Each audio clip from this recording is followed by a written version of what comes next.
તોફાને ચડ્યો છે ત્યાં વલસાડથી લઈ અને છેક કચ્છ સુધી સતર્કતાના પગલાં ભરવામાં આવી રહ્યા છે। ગીર સોમનાથમાં પણ સતર્કતાના પગલાં ભરવામાં આવી રહ્યા છે। આમ તો ગીર સોમનાથમાં વેરાવળ બંદર ઉપર મોટા ભાગની બોટ કિનારે લાંગરી દેવામાં આવી છે, પણ તેમ છતાં પણ અહીંયા સતર્કતાના પગલાં ભરવામાં આવી રહ્યા છે કે કોઈ માછીમાર દરિયામાં ન ઉતરી જાય, અને જો આવું થાય તો મોટી હાનિ થઈ શકે છે, જાનમાલનું નુકસાન થઈ શકે છે, અને માટે જ દરિયા કિનારે તંત્ર એલર્ટ ઉપર છે। ગઈકાલે સોમનાથનું પણ સંદેશ ન્યૂઝે જે રિયાલિટી ચેક કર્યું હતું અને ચોંકાવનારી વિગત સામે આવી હતી કે સોમનાથના તોફાને ચડેલા ઉફાને ચડેલા દરિયામાં કેટલાક સહેલાણીઓ મોજ માણી રહ્યા હતા, મોત સાથે જાણે કે બાદ ભીડી રહ્યા હતા, અને એ પછી તંત્ર જાગ્યું છે। કલેક્ટર દ્વારા જાહેરનામું બહાર પાડવામાં આવ્યું છે અને ક્યાંય કોઈ પણ વ્યક્તિ દરિયા કિનારે ન જાય એની ખાસ તકેદારી રાખવામાં આવી રહી છે।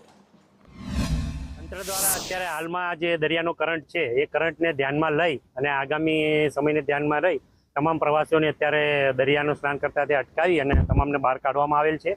અને જ્યારે પણ આ લોકો જ્યારે સમુદ્રમાં સ્નાન કરે છે ત્યારે તંત્ર તરફથી એટલે કે પોલીસ ડિપાર્ટમેન્ટ તરફથી કલેક્ટર સાહેબના જાહેરનામાના અંતર્ગત ગુના દાખલ કરવામાં આવે છે। ગઈકાલે અમે 2 ગુના દાખલ કરેલ છે જાહેરનામા ભંગના, અને ભવિષ્યમાં પણ જ્યારે આવી રીતે પબ્લિક જે અજાણ હશે એને અવેર કરી અને એ લોકોને બહાર કાઢી અને સમુદ્રમાં સ્નાન નહીં કરવા માટે સમજ આપી।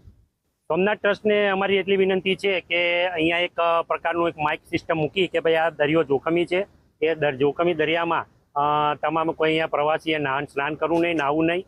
તેમજ અહીંયા કલેક્ટર સાહેબનું જાહેરનામું છે એનું એક બોર્ડ મૂકી અને તમામને અવગત કરવામાં આવે એવી અમે સોમનાથ ટ્રસ્ટને વિનંતી કરી છે।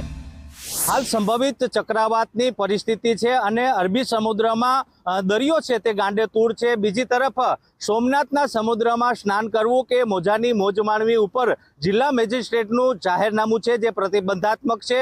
ખાસ કરીને સોમનાથનો દરિયો છે તે અતિ જોખમી છે। અહીં અનેક યાત્રાળુઓ પ્રવાસીઓ સમુદ્રની ઝપટે ચડી અને મોતના મુખમાં ધકેલાઈ ચૂક્યા છે, ત્યારે જિલ્લા મેજિસ્ટ્રેટ દ્વારા આ સમુદ્રને જોખમી જાહેર કરવામાં આવ્યો છે અને આ સમુદ્રમાં સ્નાન કરવા ઉપર પ્રતિબંધ ફરવામાં આવ્યો હતો। આમ છતાં જે અહીં પ્રવાસીઓ આવી રહ્યા છે તે જીવના જોખમે આ સમુદ્રમાં સ્નાન કરતા હતા અને ગઈકાલે સંદેશ ન્યૂઝ દ્વારા જાહેર રીતમાં આ અહેવાલ પ્રસિદ્ધ કરવામાં આવ્યો હતો।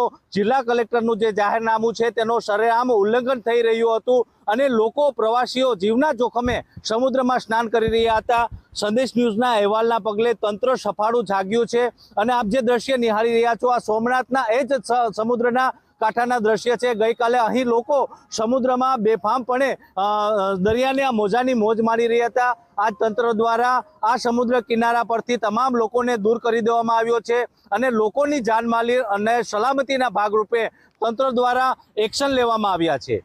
રાકેશ આહિર, સંદેશ ન્યૂઝ, ગીર સોમનાથ।